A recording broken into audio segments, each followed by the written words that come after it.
ಕರ್ತನ ಪರಿಶುದ್ಧ ನಾಮಕ್ಕೆ ಸ್ತೋತ್ರವಾಗಲಿ.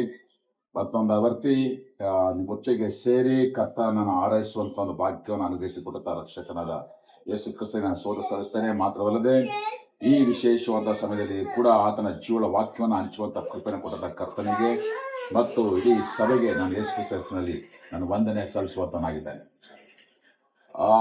2 ದಿನ ಮುಂಚೆ ಒಂದು ಘಟನೆ ನೀವು ನೋಡಿರ್ಬೋದು. 6 ಜನ ಆರ್ವಿ ಕಾಲೇಜ್ ಹುಡುಗರು ಬಿರಿಯಾನಿ ತಿನ್ನೋಕ್ಕೋಸ್ಕರ ಹೊಸಕೋಟೆಗೆ ಹೋದ್ರು ಅಲ್ಲ. ಯಾಕೆ ಹೊಸಕೋಟೆ ಬಿರಿಯಾನಿ ಅಷ್ಟೊಂದು ಫೇಮಸ್. ಸೊ ಯಾಕಂದ್ರೆ ಎಷ್ಟೋ ಸಲ ರೂಟಲ್ಲಿ ಹೋಗ್ಬೇಕು ನಾನು ಕೂಡ ಯೋಚನೆ ಮಾಡಿದ್ದೀನಿ, ಅದು ಇದೊಂದು ತಿಂದಿಲ್ಲ. ಯಾಕಂದ್ರೆ ಹೋಗ್ಬೇಕಾದ್ರೆ ಹೇಳಿದ್ರೆ ಸಿಕ್ಕಾಪಟ್ಟೆ ರಶ್ ಇರುತ್ತೆ. ನಾನು ನಿಂತ್ಕೊಂಡು ಅಲ್ಲಿ ವೆಯ್ಟ್ ಮಾಡ್ಕೊಂಡು ಕ್ಯೂ ನಿಂತ್ಕೊಂಡು ತಿನ್ನೋ ಅಷ್ಟು ಬಟ್ ತಾಳ್ಮೆ ನನಗಿಲ್ಲ. ಹಂಗಾಗಿ ನಾನು ಇನ್ನೂ ತಿಂದಿಲ್ಲ. 6 ಜನ ಹೋದ್ರು ಬಿರಿಯಾನಿ ತಿಂದ್ರ. ಇವ್ರು ಹೋಗ್ಬೇಕಾದ್ರೆ ಯಾವ್ದೋ ಒಂದು ಬೈಕ್ಗೆ ಹೊಡೆದ್ರು. ಆ ಬೈಕಲ್ಲಿ ಪಾಪ ಹೋಗ್ತಾ ಹುಡುಗ ಅವನು ಸ್ಪಾಟ್ ಔಟ್. ರೈಟ್. ಅದು ಬಿಟ್ಟು ಮತ್ತೆ ಮುಂದಕ್ಕೆ ಹೋಯ್ತು ಕಾರು. ಹೋಗಿ ಒಂದು ಕ್ಯಾಂಟರ್ಗೆ ಹೊಡೆದ ಫೋರ್ಸ್ ಎಷ್ಟು ಮಟ್ಟಿದ್ದಾರೆ, ಆ ಬ್ಯಾಕ್ ವೀಲ ಕಿತ್ಕೊಂಡ್ಬಿಡ್ತು ಆ ಗಾಡಿ. ಕಾರಲ್ಲಿದ್ದಂತ 6 ಜನನು ಕೂಡ ಸ್ಪಾಟ್ ಔಟ್.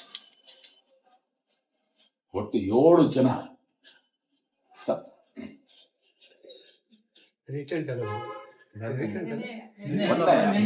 ನೆನ್ನೆ ಇರ್ಬೇಕು.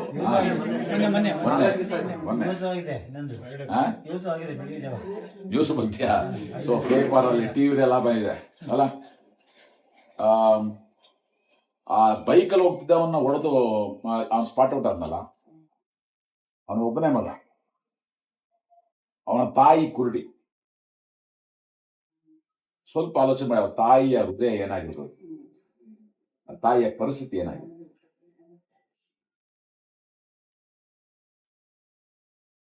ಈ ಲೋಕದಲ್ಲಿ ಒಂದಲ್ಲ ಒಂದು ರೀತಿಯಾದಂತಹ ಒಂದು ಸುಖ ಅಥವಾ ಒಂದು ಆನಂದ ಅನುಭವಿಸಬೇಕು ಅನ್ನೋ ಒಂದು ಕಾರಣಕ್ಕೋಸ್ಕರವಾಗಿ ಅನೇಕ ರೀತಿಯಲ್ಲಿ ತಮ್ಮದೇ ಆದಂತ ಇದೊಂದು ಚಿಕ್ಕ ಎಕ್ಸಾಂಪಲ್ ಅಷ್ಟೇ ನಾನು ಕೊಟ್ಟಿದ್ದು.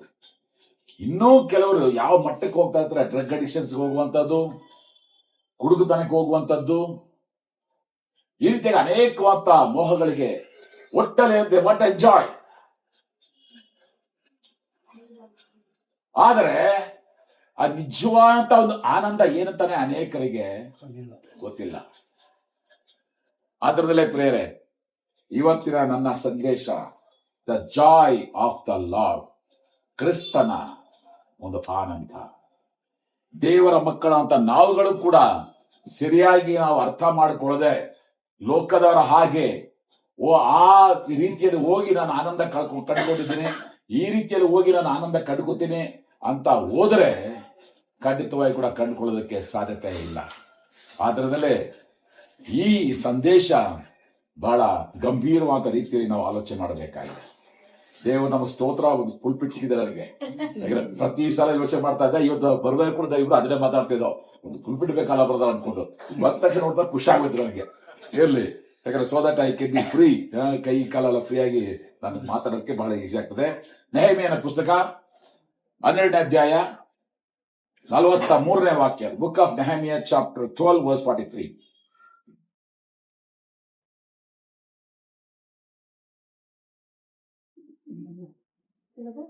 ನಲವತ್ತ3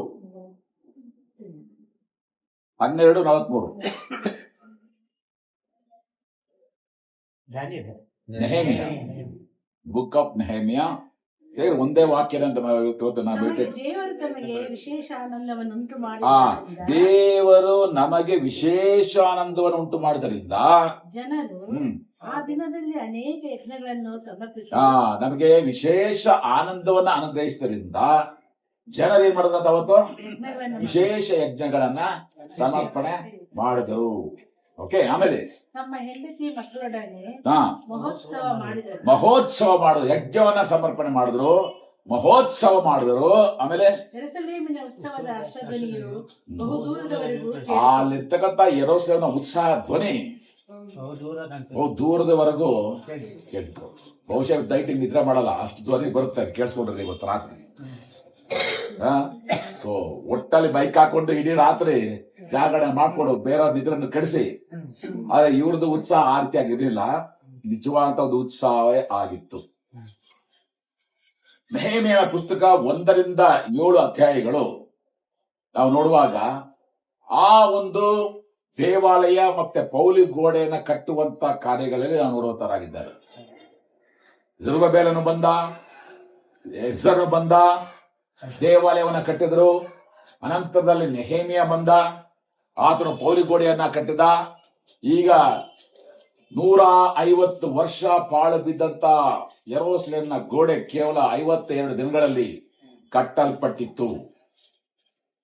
ಅದಾದ ಮೇಲೆ ನಾವು 8ನೇ ಅಧ್ಯಾಯದ ಮುಂದಕ್ಕೆ ನಾವು ನೋಡುವಂತದ್ದೇ ಬೇರೆ ಸಂಗತಿಗಳು. ಏನದು ಬೇರೆ ಸಂಗತಿಗಳು? ಅಲ್ಲಿ ಕೂಡಿ ಬಂದಂತ ಯೆರೂಸಲೇಮಿನ ಯಹೂದ್ಯರ ಒಂದು ಜೀವನ, ದೇರ್ ಲೈಫ್ ಸ್ಟೈಲ್, ಅವರ ಜೀವನ ಹೇಗಿತ್ತು, ಅವರು ಹೇಗೆ ಬದುಕಿದ್ರು, ಅವರು ಹೇಗೆ ಬಾಳಿದರು ಎಂಬುದನ್ನು ನಾವು ನೋಡುವಂತವರಾಗಿದ್ದೇವೆ. ಇಲ್ಲಿ ನಾವು ಪ್ರಮುಖವಾಗಿ ನಾವು ಗಮನಿಸುವ ಒಂದು ಸಂಗತಿ, building it self is not A church. ಸಭೆ ಎನ್ನುವಂಥದ್ದು ಒಂದು ಕಟ್ಟಡ ಅಲ್ಲ, ಆದರೆ ಆ ಕಟ್ಟಡದೊಳಗೆ ಕೂಡಿ ಬರುವಂತ ವಿಶ್ವಾಸಿಗಳು ಹೇಗೆ ಜೀವಿಸ್ತಾರೆ, ಅದು ನಿಜವಾದಂತ ಸಭೆ, ಕ್ರೈಸ್ತತ್ವ ಜೀವಿತ. ಇಲ್ಲಿ ನಾವು ಇಷ್ಟು ಜನ ಕೂಡಿ ಬಂದಿದ್ದೇವೆ. ಈ ಬಿಲ್ಡಿಂಗ್ ಅಲ್ಲ ಚರ್ಚು, ನಾವುಗಳು ಚರ್ಚ್. ನಾವು ಹೇಗೆ ಜೀವಿಸ್ತೀವಿ ಅಂತಕ್ಕಂಥದ್ರ ಮೇಲೆ ನಮ್ಮ ಜೀವಿತ, ನಮ್ಮ ಸಾಕ್ಷಿ ಅಡಕವಾಗಿ ಹೋಗ್ತಾ ಇದೆ. How we live. ಸರಿ, ಆ ದೇವಾಲಯ ಕಟ್ಟಲ್ಪಟ್ಟಿತ್ತು. ಅನಂತರದಲ್ಲಿ ಎಲ್ಲರೂ ಕೂಡ ಬಹಳ ಖುಷಿ ಆಯಿತು. ಅವರ ಸಂತೋಷ ಸಂಭ್ರಮವನ್ನು ವ್ಯಕ್ತಪಡಿಸುವಂತ ವಿಧಾನವೇ ನಾವಿಲ್ಲಿ ನೋಡುವಂತಹದ್ದು 43ನೇ ವಾಕ್ಯದಲ್ಲಿ ಸಮಗ್ರವಾಗಿ ವರ್ಣನೆ.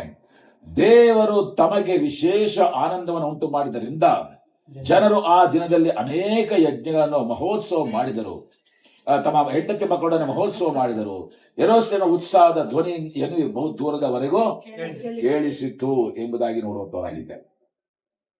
ನಿಜವಾದಂತ ಒಂದು ಆನಂದ ಏನೆಂಬುದಾಗಿ ನಾವು ಅರ್ಥ ಮಾಡಿಕೊಳ್ಳಲೇಬೇಕು. ಆದ್ರೆ ಅದು ಏನಂತ ಅರ್ಥ ಮಾಡಿಕೊಳ್ಳೋಕೆ ಮುಂಚೆ ನಿಜವಾದಂತ ಆನಂದ ಏನು ಅಲ್ಲ ಎಂಬುದನ್ನು ಕೂಡ ಅರ್ಥ ಮಾಡ್ಕೋಬೇಕು. What the real Joy is not. ಯಾಕೆಂತಂದ್ರೆ ಇವತ್ತು ಎಷ್ಟೋ ಸಭೆಗಳಲ್ಲಿ ಬರುವಂತ ಜನಗಳನ್ನ ಒಂದು ಮಂಕು ಮಾಡಿ, ಒಂದು ಭ್ರಮೆಯಲ್ಲಿ, ಒಂದು ಎಮೋಷನ್ ಅಲ್ಲಿ ತೆಗೆದುಕೊಂಡು ಹೋಗುವಂತಹದ್ದನ್ನ ನಾವು ನೋಡುವಂತರಾಗಿದ್ದೇವೆ. ಅಲ್ಲಿ ಎಂಟರಾದ ತಕ್ಷಣ ಆ ಡಂಗ್ ಡಂಗ್ ಡಂಗ್ ಅಂತ ಮ್ಯೂಸಿಕ್ ಹೊಡ್ಕೊಂಡು, ಗಿಟಾರ್ ಹೊಡ್ಕೊಂಡು, ಕಿಚ್ಕೊಂಡು ಎಮೋಷನಲ್ಲಿ ಅವ್ರು ಲಿಫ್ಟ್ ಮಾಡ್ಕೊಳ್ಳೋದು ನೋಡುವಂತವರಾಗಿದ್ದೇವೆ. ಯಾಕಂದ್ರೆ ಅಂತ ಸಭೆಗಳಿಗೆ ನಾನು ಕೂಡ ಹೋಗಿದ್ದೀನಿ, ಅಲ್ಲಿ ಪ್ರಸಂಗ ಕೂಡ ಮಾಡಿದ್ದೀನಿ. ಈಗ ಮತ್ತೆ ನೆಕ್ಸ್ಟ್ ವೀಕ್ ಅಲ್ಲೇ ಇದೆ ಪ್ರತಿಯೊಂದು ಸಭೆಯಲ್ಲಿ. ಅಷ್ಟು ಖುಷಿಯಾಗಿರ್ತಾರೆ, ಅಷ್ಟು ಆನಂದವಾಗಿರ್ತಾರೆ. ಮೀಟಿಂಗ್ ಮುಗಿದ ತಕ್ಷಣ ಬರ್ತಾರೆ, ಕ್ಯೂ ನಿಂತ್ಕೊಡ್ತಾರೆ. ಆತರ ಏನಕ್ಕೆ ನಮ್ಮ ಮನೆ ಬಿಟ್ಟು ಹೊಡೋಗ್ಬಿಟ್ಟಿದ್ದಾರೆ.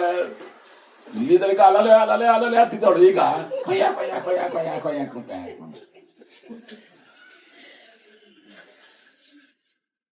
your emotion is not the real joy.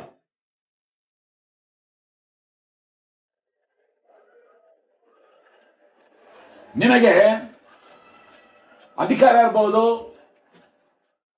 ಅಂತಸ್ತಿರ್ಬೋದು, ಆಸ್ತಿ ಇರ್ಬೋದು, ಅದ ಮಾತ್ರಕ್ಕೆ ಯಾವುದು ಕೂಡ ನಿಜವಾದಂತ ಆನಂದವಲ್ಲ. ನಿಮ್ಮ ಪರಿಸರ, ನಾನು ಬಸಗುಡಿಲಿದ್ರೆ ನಾನು ಖುಷಿಯಾಗಿರಕ್ಕೆ ಆಗೋದಿಲ್ಲ.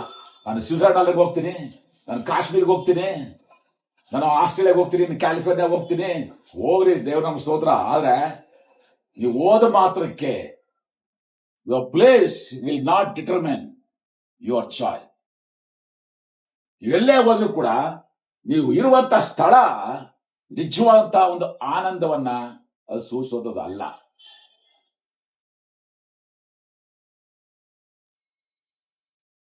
The real joy is your life. ನಿನ್ನ ನನ್ನ ಜೀವಿತ. ಆದ್ರಿಂದಲೇ ಪ್ರಿಯರೇ, ಈ ದಿನದಲ್ಲಿ ಈ ಆನಂದದ ಜೀವಿತದ ಕುರಿತಾಗಿ 5 ಪ್ರಮುಖವಾದ ಸಂಗತಿಗಳನ್ನ ನಿಮ್ಮೊಟ್ಟಿಗೆ ಹಂಚಬೇಕಂತ ಇಷ್ಟಪಡುವಂತಾಗಿದ್ದಾರೆ. ಯಾಕಂದ್ರೆ ವಿಶ್ವಾಸಿಗಳಾದ ನಾವುಗಳು ಲೋಕ ರೀತಿಯಲ್ಲಿ ಅದನ್ನ ಹಾತ್ಕೊಂಡು ಇದನ್ನ ಹಾತ್ಕೊಂಡು ನಾನು ಸಂತೋಷ ಪಡ್ತೀನಿ, ನಾನು ಆನಂದ ಪಡ್ತೀನಿ ಅಂತ ಹೋಗಿ ನಾವು ಮೋಸ ಹೋಗಬಾರದು. ನಿಜವಾದಂತಹ ಸತ್ಯತೆಯನ್ನು ಗ್ರಹಿಸುವಾಗ ಆ ಒಂದು ಆನಂದವನ್ನು ನಾವು ಕೂಡ ಅನುಭವಿಸಲಿಕ್ಕೆ ಸಾಧ್ಯ. ನಾವು ಯೋಹಾನ ಬರೆದ ಸುವಾರ್ತೆ 10ನೇ ಅಧ್ಯಾಯ 10ನೇ ವಾಕ್ಯ ಮಾತನಾಡುತ್ತೇವೆ. ನಾನು ಅವುಗಳಿಗೆ ಜೀವವಿರಬೇಕೆಂತಲೂ ಆ ಜೀವವು ಸಮೃದ್ಧಿಯಾಗಿರ್ಬೇಕೆಂತಲೂ ನಾನು ಬಂದೆನು ಅಲ್ಲ, ಸಮೃದ್ಧದ ಜೀವಿತ ಇರಬೇಕೆಂಬುದಾಗಿ ನಾನು ಬಂದೆನೆಂಬುದಾಗಿ ನೋಡುವಂತವರಾಗಿದ್ದೇವೆ. ಅದೇ ಯೋಹಾನ ಬರೆದ ಸುವಾರ್ತೆ 15ನೇ ಅಧ್ಯಾಯ 11ನೇ ವಾಕ್ಯಕ್ಕೆ ಬರುವಂತಹ ಸಮಯದಲ್ಲಿ ಯೇಸು ಸ್ವಾಮಿ ಈಗ ನೇರವಾಗಿ ಒಂದು ಮಾತನ್ನು ಹೇಳುತ್ತಾರೆ. ಅದು ಕನ್ನಡದಲ್ಲಿ ಮತ್ತೆ ಇಂಗ್ಲಿಷ್ ಅಲ್ಲಿ ಎರಡರಲ್ಲಿ ಕೂಡ ವಾಕ್ಯ ಓದ್ರಿ. ನನ್ನಲ್ಲಿರುವ ಆನಂದ ನಿಮ್ಮಲ್ಲಿ ಇರಬೇಕೆಂತಲೋ, ನಿಮ್ಮ ಆನಂದವು ಪರಿಪೂರ್ಣವಾಗಿರ್ಬೇಕೆಂತಲೋ ಇದನ್ನೆಲ್ಲ ನಿಮಗೆ ಹೇಳಿದ್ದೇನೆ. Please read in English. verse 15, chapter 15, verse 11. I have told you that my joy will be in you, that your joy may be complete. So, joy in you and the joy may be complete. Okay. ಅದನ್ನೇ ನಾವು ಇನ್ನೊಂದು ಕಡೆ ನೋಡ್ತೀವಿ.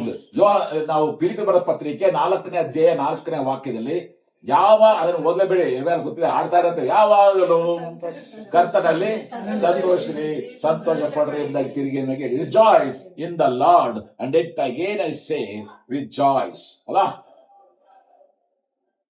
So ಮೊದಲನೇದಾಗಿ ನಾವು ಕಲಿಯಬೇಕಾದಂತ ಸತ್ಯತೆ ಪ್ರಿಯರೇ, ಆನಂದದ ಜೀವಿತ ಅಂತಕ್ಕಂಥದ್ದು ಕ್ರಿಸ್ತ ಯೇಸುವಿನಿಂದ ಮಾತ್ರ ದೊರಕುವಂತ ಜೀವಿತ ಹೊರತು ಕ್ರಿಸ್ತನನ್ನ ಹೊರತುಪಡಿಸಿ ಈ ಪ್ರಪಂಚದಲ್ಲಿ ಯಾವುದೇ ಸಂಗತಿಗಳಿಂದ ಯಾವುದೇ ವ್ಯಕ್ತಿಗಳಿಂದ ಆನಂದದ ಜೀವಿತ ನಮಗೆ ಸಿಗೋದಿಲ್ಲ, ಅನುಭವಿಸಕ್ಕೆ ಸಾಧ್ಯವೇ ಇಲ್ಲ. It is only in Christ. ಕ್ರಿಸ್ತನಲ್ಲಿ ಮಾತ್ರವೇ because he is the God who gives. ನನ್ನಲ್ಲಿರುವಂತಹ ಆನಂದವನ್ನ ನಾನು ನಿಮಗೆ ಕೊಡುತ್ತೇನೆ. ಗಲಾತ್ಯ ಬರೆದ ಪತ್ರಿಕೆ 5ನೇ ಅಧ್ಯಾಯ 22ನೇ ವಾಕ್ಯದಲ್ಲಿ ನೋಡ್ತದೆ, ಪವಿತ್ರಾತ್ಮನ ಫಲ ಓದ್ರದನ ಅದೇ ಆನಂದ ಜೀವಿತ. ಆದರೆ ದೇವರಾತ್ಮನಿಂದ ಉಂಟಾಗುವ ಫಲವೇನೆಂದರೆ ಪ್ರೀತಿ, ಸಂತೋಷ, ಸಮಾಧಾನ, ದೀರ್ಘ ಶಾಂತಿ, ದಯೆ, ನಂಬಿಕೆ, ಸಾಧುತ್ವ ಇಂಥವುಗಳೇ. ಇದೆಲ್ಲ ಅಡಕವಾಗಿರುವಂತದ್ದೇ ಆನಂದದ ಜೀವಿತ. ಅರ್ಥ ಆಗ್ತಿದ್ಯಾ? ಇದೆಲ್ಲ ಅಡಕವಾಗಿರುವಂತದ್ದು ಯಾರಲ್ಲಿ? ಕ್ರಿಸ್ತನಲ್ಲಿ. ನಾವ್ ಏನು 9 ಪಾಯಿಂಟ್ ನೋಡ್ತೀವಲ್ಲ, ಇದೆಲ್ಲ ಏನ್ ಗೊತ್ತಾ? ಕ್ರಿಸ್ತನ ಜೀವಿತ. ಅಂದ್ರೆ ಕ್ರಿಸ್ತನ ಜೀವಿತ ನಮ್ಮಲ್ಲಿರುವಾಗ ಆನಂದದ ಜೀವಿತ ಕ್ರಿಸ್ತನ ಮಾತ್ರವೇ ಕೊಡುವಂತದ್ದಾಗಿದೆ, ಬೇರೆ ಯಾರಿಂದಲೂ ಕೊಡೋದಕ್ಕೆ ಸಾಧ್ಯತೆ ಇಲ್ಲ. ಆದ್ರಿಂದ ನಾವು ಬಹಳ ಸ್ಪಷ್ಟವಾಗಿ ನಾವು ಗ್ರಹಿಸಿಕೊಳ್ಬೇಕು. ನಿಜವಾದಂತಹ ಒಂದು ಆನಂದದ ಜೀವಿತ ನಾವು ಅನುಭವಿಸಬೇಕಾದ್ರೆ ಕ್ರಿಸ್ತನಿಂದ ಮಾತ್ರ ಸಾಧ್ಯವೇ ಹೊರತು ಬೇರೆ ಯಾರು ಕೂಡ ಕೊಡೋದಕ್ಕೆ ಸಾಧ್ಯತೆ ಇಲ್ಲ. ನಮ್ಮ ಜೀವಿತಗಳಲ್ಲಿ ಕಷ್ಟಗಳು ಬರ್ತವೆ, ಹೋರಾಟಗಳು ಬರ್ತವೆ, ಕಾಯಿಲೆಗಳು ಬರ್ತವೆ. ಯಾವಾಗಲೂ ಕೂಡ ಇದೇ ರೀತಿಗಳು ಇರೋದು ಸಾಧ್ಯತೆ ಇಲ್ಲ. ಯೋಬನ ಜೀವಿತ ನಾವು ನೋಡಿದೀವಿ. ಆದ್ರೆ ಯೋಬನ್ ಹೇಳ್ತಾನೆ, ಯೆಹೋವನೇ ಕೊಟ್ಟನು, ಯೆಹೋವನೇ ತೆಗೆದುಕೊಂಡು ಯೆಹೋವನಾಮಕ್ಕೆ ಸ್ತೋತ್ರ. ರೈಟ್. ಎಂಥದೇ ಸ್ಥಿತಿಗತಿಗಳಲ್ಲಿಯೂ ನಾವು ಆನಂದದ ಜೀವಿತ ಜೀವಿಸೋದಕ್ಕೆ ಸಾಧ್ಯ. ಯಾಕಂದ್ರೆ ಅದು ಕ್ರಿಸ್ತನಿಂದ ನಾವು ಬಂದಾಗ ಮಾತ್ರವೇ. It's only Christ can give that type of life. ಮೊದಲನೇದಾಗಿ ಇದನ್ನು ಬಹಳ ಸ್ಪಷ್ಟವಾಗಿ ಅರ್ಥ ಮಾಡ್ಕೋಬೇಕು. ಕ್ರಿಸ್ತನಲ್ಲದೆ ಈ ಪ್ರಪಂಚದಲ್ಲಿ ಬೇರೆ ಯಾರಿಂದಲೂ ಕೂಡ ನಾವು ಹೊಂದುವುದಕ್ಕೆ ಸಾಧ್ಯತೆ ಇಲ್ಲ. ಎರಡನೇದಾಗಿ ಕ್ರಿಸ್ತನಲ್ಲಿದೆ ನಿಜ, ನಮಗೂ ಕ್ರಿಸ್ತನಿಗೂ ಸಂಬಂಧ ನೆಟ್ಟಿದ್ರೆ ಮಾತ್ರನೇ. ಫ್ಯಾನ್ ಇದೆ, ಟ್ಯೂಬ್ ಲೈಟ್ ಇದೆ, ಎಲ್ಲಾ ಲೈಟ್ಗಳಿದೆ, ಕರೆಂಟ್ ಯಾರು ಹೇಳ್ಬಿಟ್ರ ಕರೆಂಟೇ ಇಲ್ಲ ಅಂದ್ರೆ ಮುಗಿದೋಯ್ತು ಅಲ್ಲ. ಕರೆಂಟ್ ಎಲ್ಲ ಎಲ್ಲಾ ಇದೆ, ಲೈಟ್ ಇದೆ, ಫ್ಯಾನ್ ಇದೆ ಅಂತಂದ್ರೆ ಎಲ್ಲಾ ಇದೆ ಏನ್ ಕೊಡೋದಿಲ್ಲ, ಕರೆಂಟ್ ಇಲ್ಲ ಅಂತಂದ್ರೆ. ಕ್ರಿಸ್ತನೊಟ್ಟಿಗೆ ನಿಮ್ಮ ಸಂಬಂಧ ಹಂಗಿದೆ. ಇಲ್ಲಿನೇ ಅನೇಕರು ಕೆಡವಟ್ಟಾಗಿ ಮಾಡ್ಕೊಳ್ತಾರೆ. ವಾಕ್ಯ ಬಹಳ ಸ್ಪಷ್ಟವಾಗಿರ್ತದೆ. ಯೋಹಾನ 1:12 ಯಾರ್ಯಾರು ಆತನ ಅಂಗೀಕರಿಸಿಕೊಂಡರೋ ಆತನ ಹೆಸರು ನಂಬಿಕಿಟ್ಟರೋ ಅವರಿಗೆ ದೇವರ ಮಕ್ಕಳ ಅಧಿಕಾರವನ್ನ ಕೊಟ್ಟಿದ್ದಾನೆ ಅಲ್ಲ. ಯೋಹಾನ 3:16 ದೇವರು ಎಷ್ಟೋ ಪ್ರೀತಿತರ ಒಬ್ಬರೇ ಮಗನ ಕೊಟ್ಟನು, ಆತನ ನಂಬುವ ಒಬ್ಬನಾದರೂ ನಾಶವಾದ ಎಲ್ಲರೂ ನಿತ್ಯ ಜೀವ ಪಡಿಬೇಕು ಆತನನ್ನು ಕೊಟ್ಟನು ಅಲ್ಲ. ಆ ಒಂದು ಸಂಬಂಧ, ನಿಕಟವಾದಂತಹ ಒಂದು ಸಂಪರ್ಕ, ನೀನು ಎಷ್ಟರ ಮಟ್ಟಿಗೆ ಕ್ರಿಸ್ತನಲ್ಲಿ ಸಂಪರ್ಕದಲ್ಲಿ ಜೀವಿಸ್ತಾ ಇದೆಯೋ, ಇನ್ನೂ ಸಿಂಪಲ್ ಆಗಿರ್ಬೇಕಾದ್ರೆ ನಿನ್ನ ಜೀವಿತದ ಮುಖಾಂತರವಾಗಿ ಯೇಸು ಸ್ವಾಮಿ ಎಷ್ಟು ಮಟ್ಟಿಗೆ ಸಂತೋಷ ಪಡ್ತಾನೋ ಅಷ್ಟು ಮಟ್ಟಿಗೆ ನೀನು ಸಂತೋಷವಾಗಿರ್ತೀಯ. ಅದನ್ನ ಬಿಟ್ಟು ಪ್ರತಿದಿನ ಯೇಸು ಸ್ವಾಮಿಗೆ ಅವಮಾನ ಮಾಡೋದೇ ನಮ್ ಜೀವಿತ ಆಗ್ಬಿಟ್ಟಿದೆ. ಯೇಸು ಸ್ವಾಮಿಗೆ ನೋವು ಉಂಟು ಮಾಡೋದು, ಯೇಸು ಸ್ವಾಮಿಗೆ ಅವಮಾನ ಮಾಡೋದು ಮಾಡ್ಕೊಂಡು ನಾನ್ ಮಾತ್ರ ಆನಂದವಾಗಿರ್ಬೇಕು, ನಾನ್ ಮಾತ್ರ ಖುಷಿಯಾಗಿರ್ಬೇಕು ಅಂತಂದ್ರೆ ಯಾವ ನ್ಯಾಯ? ನೀನು ಆನಂದವಾಗಿರ್ಬೇಕು, ನಿನ್ನ ಕುಟುಂಬ ಆನಂದವಾಗಿರ್ಬೇಕು ಅಂತಂದ್ರೆ ನೀನು ಕ್ರಿಸ್ತನ ಆನಂದ ಪಡಿಸು, ಕ್ರಿಸ್ತನ ಮೆಚ್ಚುವಂತ ರೀತಿಯಲ್ಲಿ ನೀನು ಜೀವಿಸು. What is your relationship with Christ? ಇವತ್ತು ಎಷ್ಟೋ ಜನಕ್ಕೆ ನಿಜವಾದ ರಕ್ಷಣೆ ಅಂತಕ್ಕಂಥದ್ದು ಇಲ್ಲ. ನಾನು ಬೇರೆ ಸಭೆಗಳಲ್ಲಿ ಹೇಳ್ತಲ್ಲ, ಬ್ರದರನ್ ಸಭೆಗಳಲ್ಲಿ ಎಷ್ಟೋ ಜನಕ್ಕೆ ರಕ್ಷಣೆ ಅನುಭವ ಇಲ್ಲ. ಯಾವುದೋ ಒಂದು ವಾಕ್ಯ ಅಂತ ಹೇಳ್ತಾರೆ, ಯೇಸು ನಂಬಿದ್ದೀವಿ ಅಂತ ಹೇಳ್ತಾರೆ, ಮುಳುಗಿಸ್ಬಿಡ್ತಾರೆ, ಸಭೆ ಅನ್ನಿರ್ತಾರೆ. ಎಷ್ಟೋ ಇತ್ತೀಚೆಗೆ ಸುಮಾರು ನನಗೆ ಅನ್ಸುತ್ತೆ ಮೇ ಬಿ 25 years ಇರ್ಬೇಕಾಗುತ್ತೆ, 25 ವರ್ಷದಿಂದ ಹುಡುಗಿಗೆ ನಾನೇ ಬ್ಯಾಟ್ಸನ್ ಕೊಟ್ಟೆ 25 years ಬ್ಯಾಕ್. ಆಗ ಅವಳು ಅಂಕಲ್ ಅಂಕಲ್ ಅಂಕಲ್ ನನ್ನ ಹೆಸರು ಚೇಂಜ್ ಮಾಡಿ, ಅಂಕಲ್ ಹೆಸರು ಚೇಂಜ್ ಮಾಡ್ಕೊಳ್ಳ ಅಂಕಲ್ ಅಂತವ್ರು. ಹೆಸರು ಯಾಕಮ್ಮ ಚೇಂಜ್ ಮಾಡ್ತೀಯ? ನಿನ್ ವ್ಯಕ್ತಿತ್ವ ಚೇಂಜ್ ಆಗಿದೆ, ನಿನಗೆ ಯೇಸು ಮಗಳಾಗಿದೆಯಾ, ಸಾಕು ಹಂಗೆ ಬದುಕು ಅಂತ ಹೇಳಿ. ಇಲ್ಲ ಇಲ್ಲ ಅಂಕಲ್, ನನಗೆ ನನ್ನ ಹೆಸರು ಗಾಯತ್ರಿ ಅಂತ ನನಗೆ ಇಷ್ಟ ಆಗ್ತಲ್ಲ, ಇದು ಹಿಂದೂಗಳು ದೇವರ ಹೆಸರು, ನನಗೆ ಬೇಡ ಕಾಯ್ತ್ರಿ ಅಂತಕ್ಕಂಥದ್ದು, ಹೆಸರು ಚೇಂಜ್ ಮಾಡಿ ಹಾಕಲ್. ಇನ್ನೇನ್ ಮಾಡೋದು? ಅವಳ ಬಲವಂತಕ್ಕೆ, ನಾನು ಸಾಮಾನ್ಯವಾಗಿ ಯಾರ ಹೆಸರು ಚೇಂಜ್ ಮಾಡಲ್ಲ, ಅಲ್ಲ ಅವಳ ಬಲವಂತಕ್ಕೆ ನಿನ್ನ ಹೆಸರು ಎಸ್ತರ ಅಂತ, ನನಗೆ ಗೊತ್ತಾರೆ ತುಂಬಾ ಇಷ್ಟ ಆಗೋಂತ ಹೆಸರು ಅದು, ಎಸ್ತರ ರಾಣಿ. ಓಕೆ, ಎಸ್ತರ ಅಂತ ಇಟ್ಕೊಳ್ಳಿ. ಅಲ್ಲಿಂದ ಎಸ್ತರ ಆಗ್ಬಿಟ್ರು, 25 ವರ್ಷ ಸಹೋದರ ಸಭೆ ಅನ್ಯತೆಯಲ್ಲಿ ಇದ್ಲು. ಈಗ ಹೋಗಿ ಯಾವನೋ ಇನ್ನೂ ನಮ್ಮನ್ನು ಕಟ್ಕೊಂಡು ಚರ್ಚ್ ಬಿಟ್ಟು ಓಡೋದು.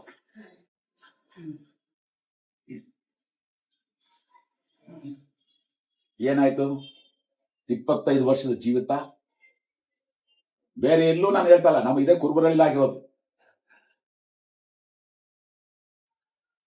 ಪ್ರತಿ ಹೆಜ್ಜೆಯಲ್ಲಿ ನಾವು ಕ್ರಿಸ್ತನನ್ನ ಅವಮಾನ ಪಡಿಸ್ತಾ, ಕ್ರಿಸ್ತನಿಗೆ ನೋವುಂಟು ಮಾಡುತ್ತಾ, ಪವಿತ್ರಾತ್ಮನ ನೋಯಿಸ್ತಾ, ಪವಿತ್ರಾತ್ಮ ನಂದಿಸುತ್ತಾ, ಪರಿಶುದ್ಧಾತ್ಮನ ವಂಚನೆ ಮಾಡುತ್ತಾ ನಾವು ಜೀವಿಸ್ಕೊಂಡು ನಾನು ನನ್ನ ಕುಟುಂಬದವರು ಆನಂದವಾಗಿರ್ಬೇಕು ಅಂದ್ರೆ ಯಾವ ನ್ಯಾಯ ಇದು? ನೆಹೆಮೀಯನ ಪುಸ್ತಕ 8ನೇ ಅಧ್ಯಾಯ 10ನೇ ವಾಕ್ಯ ನೋಡ್ರಿ. The book of Nehemiah chapter 8:10. ಇದಲ್ಲದೆ ಎಜ್ರನು ಅವರಿಗೆ, ಹೋಗಿ ಮೃಷ್ಟಾನ್ನವನ್ನು ಮಧುರಪಾನವನ್ನು ತೆಗೆದುಕೊಳ್ಳಿರಿ, ನಮಗೋಸ್ಕರ ಏನೂ ಸಿದ್ಧ ಮಾಡದವರಿಗೆ ಭಾಗಗಳನ್ನು ಕಳುಹಿಸಿರಿ. ಈ ದಿನವು ನಮ್ಮ ಕರ್ತನಿಗೆ ಪ್ರತಿಷ್ಠಿತ ದಿನವಾಗಿರುವುದರಿಂದ ವ್ಯಸನ ಪಡಬೇಡಿರಿ. ಯೆಹೋವನ ಆನಂದವೇ ನಿಮ್ಮ ಆಶ್ರಯವಾಗಿದೆ. ನೋಡ್ರಿ, ಯೆಹೋವನ ಆನಂದವೇ ನಿಮ್ಮ ಆಶ್ರಯ. ನೀವು ಯೆಹೋವನೇ ನೋವು ಮಾಡಿಸ್ಕೊಂಡು, ದುಃಖ ಪಡಿಸ್ಕೊಂಡು, ನೀವು ಆಶ್ರಯ ಬೇಕು, ಪ್ರೊಟೆಕ್ಷನ್ ಬೇಕು, ದೇವ್ರು ಕಾಪಾಡಬೇಕು, ನಾವು ಚೆನ್ನಾಗಿರ್ಬೇಕು, ನಾನು ನಮ್ಮ ಕುಟುಂಬದವ್ರು ಅಂತ ಬಯಸಿದ್ರೆ ಯಾವ ನ್ಯಾಯ ಅದು? ಅಪೊಸ್ತಲರು 5ನೇ ಅಧ್ಯಾಯ ನಾವು 1:11 ನೋಡ್ತೇವೆ. ಅನನೀಯ ಸಫೈರ್ ಅಂತಕ್ಕಂಥ ಇಬ್ರು, ಅವರು ಪ್ರಾಪರ್ಟಿ ಮಾಡಿದ್ರು, ಅರ್ಧ ಇಟ್ಕೊಂಡ್ಬಿಟ್ರು, ಅರ್ಧ ತಂದು ಕೊಟ್ಬಿಟ್ಟು ಇಷ್ಟಕ್ಕೆ ಮಾಡಿದ್ರು ಅಂತ ಹೇಳಿದ್ರು. ಆಗ ಭಯಂಕರವಾದ ಒಂದು 3 ಪದ ಯೂಸ್ ಮಾಡ್ತಾನೆ ಪೇತ್ರ. ಮೊದಲನೇದಾಗಿ, ನೀವು ಯಾಕೆ ಪವಿತ್ರಾತ್ಮನನ್ನ ವಂಚಿಸಿದಿರಿ?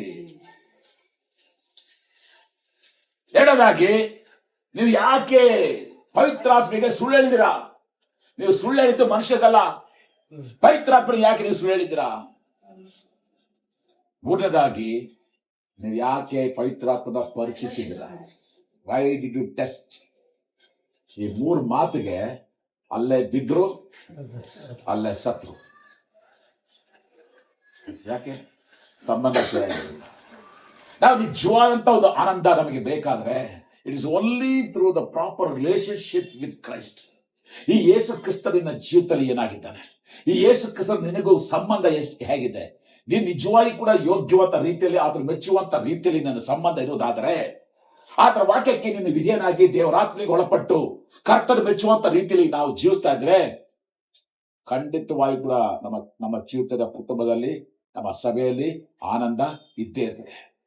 ಅದನ್ನ ಬಿಟ್ಟು ನಾವು ಹೆಜ್ಜೆ ಹೆಜ್ಜೆಗೆ ಆತನನ್ನು ಅವಮಾನ ಪಡಿಸ್ಕೊಂಡು ನೋಯಿಸ್ಕೊಂಡು ನಾವು ಜೀವಿಸ್ತಾ ಇದ್ರೆ ಕುಟುಂಬದಲ್ಲಿ ಕೂಡ ಗಲಿಬಿಲಿ, ಮನಸ್ತಾಪಗಳು, ಸಭೆಯಲ್ಲಿ ಕೂಡ ಗಲಿಬಿಲಿ. ಸೊ ಎರಡನೇದಾಗಿ real joy of the lord is our relationship with Christ. ನಿಜವಾದ ಆನಂದ ನನಗೂ ಕ್ರಿಸ್ತರಿರ್ತಕ್ಕಂಥ ಒಂದು ಸಂಬಂಧ. ಪ್ರಿಯರೇ, ಏನೆಲ್ಲ ಆದ್ರೂ ಚಿಂತೆ ಇಲ್ಲ, ಏನೆಲ್ಲಾದ್ರೂ ಚಿಂತೆ ಇಲ್ಲ, ನಮಗೂ ಕ್ರಿಸ್ತರಿರ್ತಕ್ಕಂಥ ಸಂಬಂಧನ ಮಾತ್ರ ನಾವು ಯಾವುದೇ ಕಾರಣಕ್ಕೂ ಕಳೆದುಕೊಳ್ಳಬಾರದು. ಮೂರನೇದಾಗಿ ನೆಹೆಮೀಯನ ಪುಸ್ತಕ 12ನೇ ಅಧ್ಯಾಯ 43ನೇ ವಾಕ್ಯಕ್ಕೆ ಬರೋದಕ್ಕಿಂತ ಮುಂಚೆ ಇನ್ನೊಂದು ಘಟನೆ ನಡೀತದೆ ಅಲ್ಲಿ. ಅದೇ 12ನೇ ಅಧ್ಯಾಯ ವಚನ 30. ಯಾಜಕರು ಲೇವಿಯರು ತಮ್ಮನ್ನು ಶುದ್ಧಪಡಿಸಿಕೊಂಡ ಮೇಲೆ ಜನರನ್ನು, ಊರು ಬಾಗಿಲುಗಳನ್ನು, ಗೋಡೆಯನ್ನು ಶುದ್ಧಪಡಿಸಿದರು. ಏನ್ ನೋಡ್ತೀವಿ ನೀವು? ಮೂರನೇದಾಗಿ ಶುದ್ಧೀಕರಣ ಬೇಕೇ ಬೇಕು. ಆನಂದದ ಜೀವಿತ ಇಸ್ ಈಕ್ವಲ್ ಟು ಪರಿಶುದ್ಧವಾದ ಜೀವಿತ ಅಷ್ಟೇ. Holy living is a joyful living. ಪರಿಶುದ್ಧತನೇ ಇಲ್ಲದೇನೆ ನೀನು ಆನಂದದ ಜೀವಿತ ನಡೆಸ್ತಾ ಇರ್ತಾರೆ, ಅದು ತಲಕಕ್ಕೆ ಬರಲು ಸಾಧ್ಯ ಇಲ್ಲ. ಪರಿಶುದ್ಧವಂತ ಜೀವಿತ ಜೀವಿಸು, ಅದೇ ನಿನ್ನ ಆನಂದದ ಜೀವಿತ. ವಿಮೋಚಕರ ಪುಸ್ತಕ ನೋಡ್ತೇವೆ, ನೀವು ಅನ್ಯರಿಂದ ಪ್ರತ್ಯೇಕಿಸಲ್ಪಟ್ಟವರಾಗಿ ನನ್ನ ಮಕ್ಕಳು ನೀವು ಆಗುವಂತೆ ನಾನು ನಿಮ್ಮನ್ನ ಪ್ರತ್ಯೇಕಿಸಿದ್ದೇನೆ. ನೀವು ನನಗೆ ಸಂಬಂಧಪಟ್ಟವರು. You belongs to me, you belongs to me. ಮತ್ತೆ ಆ ಯೆಹೋಶುವ ನಾಳೆ ನೀವು ಯೋರ್ದನ್ ಹೊಳೆನ ದಾಟಬೇಕಾಗ್ತದೆ. ಆದ್ರಿಂದ ಎಲ್ಲರನ್ನು ಕೂಡ ಶುದ್ಧೀಕರಿಸು, ಎಲ್ಲರನ್ನು ಶುದ್ಧೀಕರಿಸು.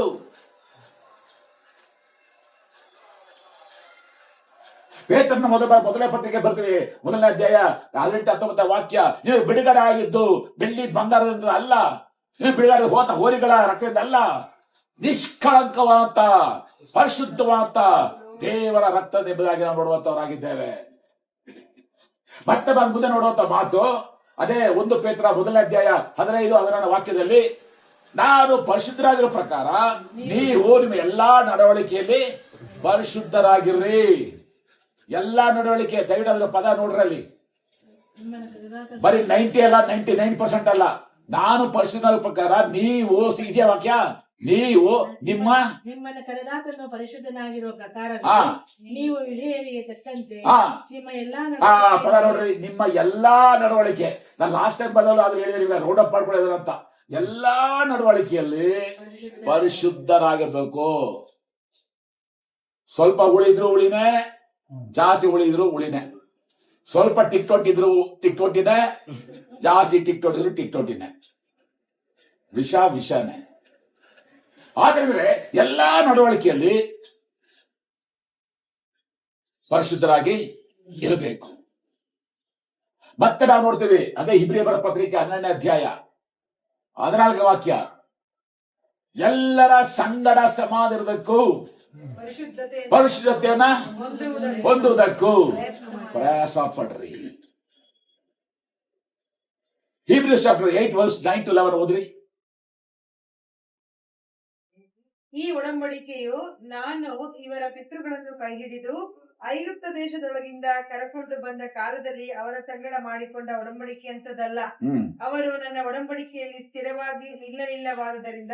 Hebrews chapter 9 sorry Hebrews chapter 9.